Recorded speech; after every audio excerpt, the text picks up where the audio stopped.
The sun hadn't yet risen over Clearwater when Eliza Monroe realized her father had already decided her fate. She stood barefoot on the splintered wooden floor, the dry Wyoming wind whispering through the cracked walls like a warning no one would heed. Her hands trembled, not from fear, not any more, but from something deeper, something colder, the kind of knowing that settles into your bones when love dies in front of you. Outside she heard the low shuffle of boots, the jingle of a bridle, and her father's voice. "Fine horse," John Monroe muttered, thick with whiskey. "Strong legs, worth every bit." A pause. Then another man spoke, steady, quiet, almost reluctant. "She ain't part of any trade." Eliza closed her eyes. "She is," her father snapped. "She's all I got left to offer." The words didn't break her. They hollowed her. When Eliza stepped outside, the sky was painted in the pale gray of dawn. Dust hung in the air like something waiting to settle. The man beside the horse stood tall, broad-shouldered, his hat low over tired eyes. He didn't look at her like her father did. He didn't look at her like anything at all. That was new. "This is her," John said, grabbing her arm as if presenting livestock. 19, knows her letters, works hard enough when she ain't sulking. Eliza didn't flinch. The man's jaw tightened. He studied her, not her face, with something behind her eyes. "What's your name?" he asked softly. "Eliza?" Her father scoffed. "Name don't matter now." But the man ignored him. "Eliza," he repeated, as if anchoring it somewhere safe. "I'm Nathaniel Garrett." Silence stretched between them, thin and fragile. Nathaniel reached into his coat and pulled out a folded paper. He handed it to John without ceremony. John barely glanced before stuffing it away. The horse was handed over. Just like that. A life traded for a beast. They rode in silence for hours. Eliza sat behind Nathaniel, her hands clenched tightly in the fabric of her dress instead of holding on to him. The desert stretched endlessly, dry and indifferent. Wind tugged at her hair, pulling strands loose like pieces of her past unraveling. She waited for a command, for a touch, for something to confirm what she already believed. But it never came. At midday they stopped near a small creek.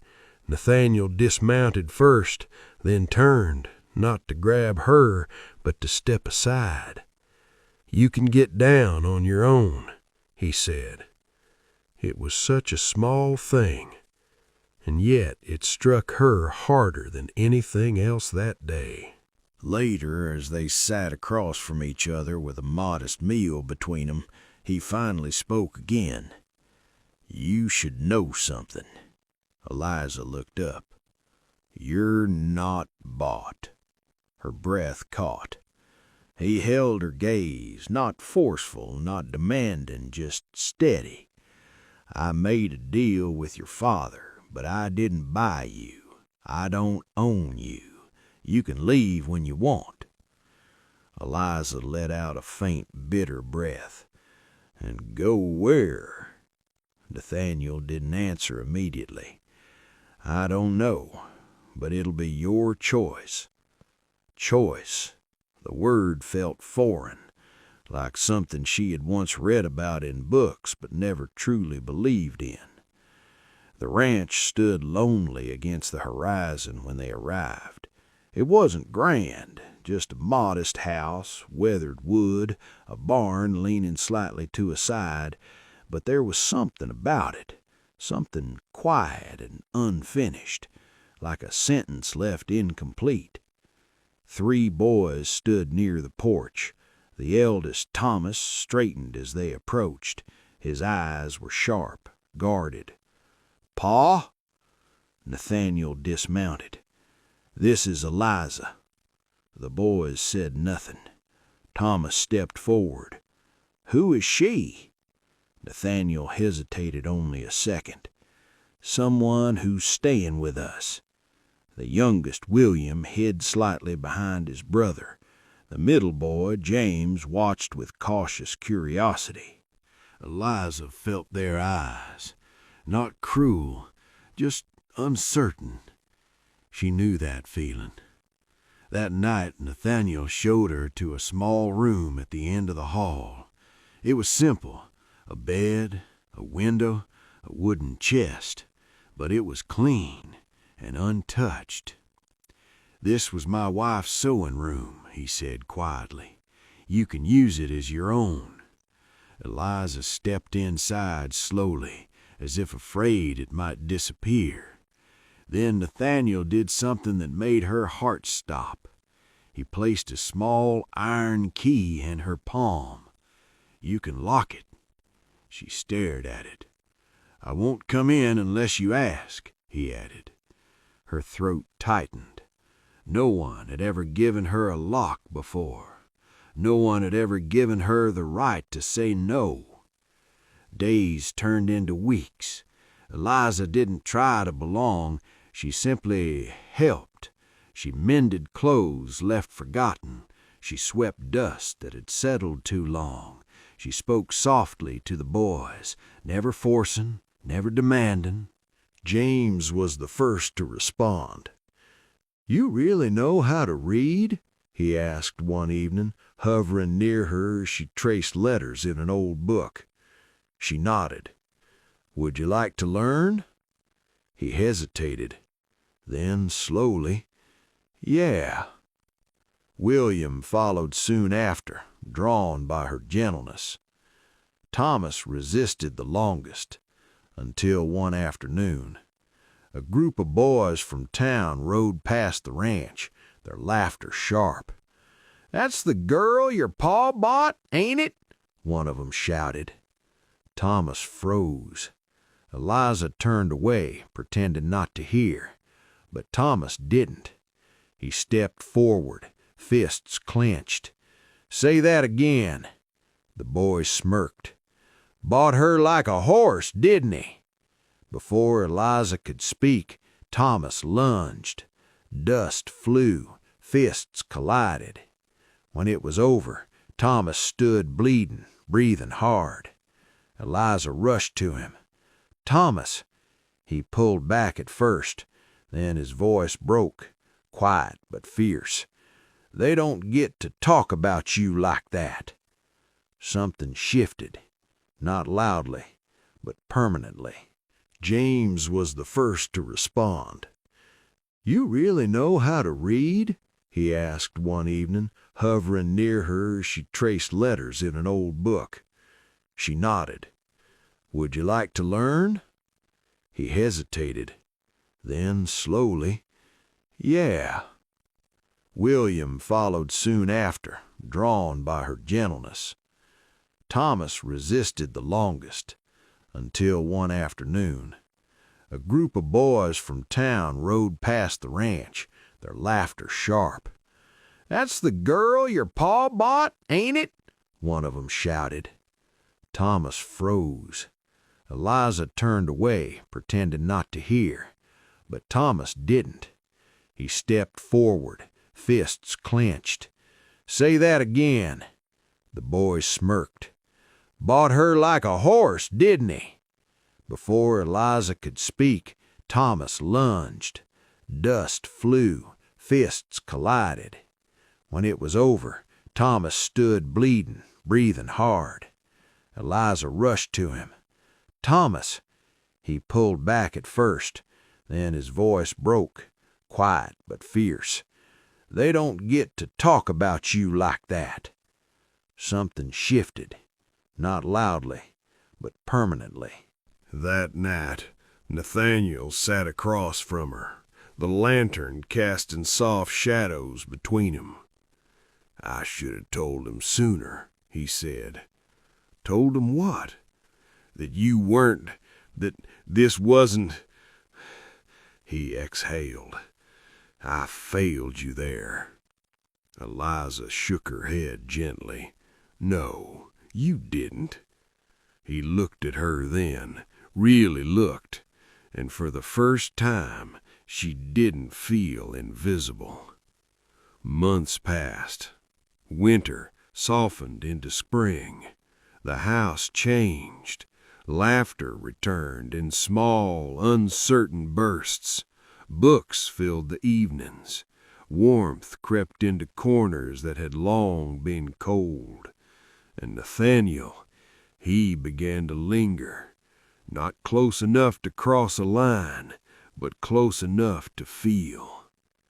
One evening, as the sun melted into gold across the fields, he spoke. "Eliza, I want to ask you something." She turned to him. His voice was steady, but there was something beneath it. "I'd like to court you." Silence. "You don't have to," he added quickly. "Nothing changes if you say no." Eliza studied him. This man who never took, who never demanded, who waited for her. "Yes," she said softly. The town didn't accept it easily.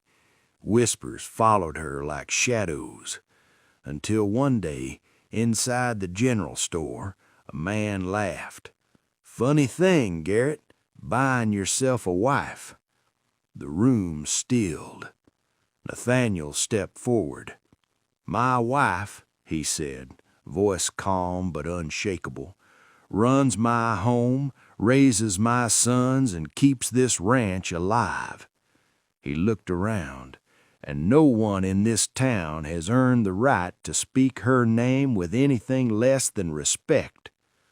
Silence fell, and something changed. Not all at once, but enough. 18 months later, the past came riding back. John Monroe stumbled onto the ranch, drunk and bitter. "She's worth more now," he slurred. "I want my share." Eliza stepped forward before Nathaniel could speak. Her voice was calm, clear. "You sold your right to me the day you let me go." John sneered. "You're still mine." "No," she said, and for the first time in her life, she meant it. "I'm not yours. I never was." The wind carried her words across the open land. John faltered, then turned and left forever. 5 years passed. The ranch thrived. The boys grew into men. And Eliza, she became something no one could take from her. Not a girl who was sold, but a woman who built. One evening as the sun dipped low, Nathaniel led her to the barn. The old horse stood there, strong, steady. He showed her the saddle.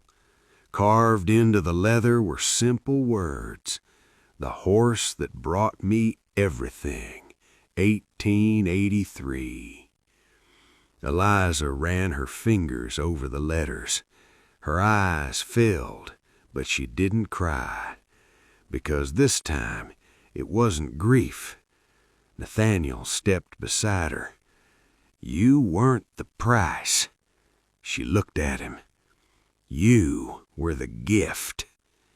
And in that quiet moment, under a sky that had once witnessed her breaking, Eliza Monroe finally understood something no one had ever taught her.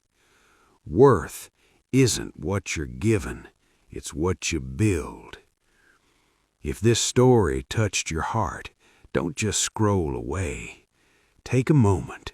Feel it.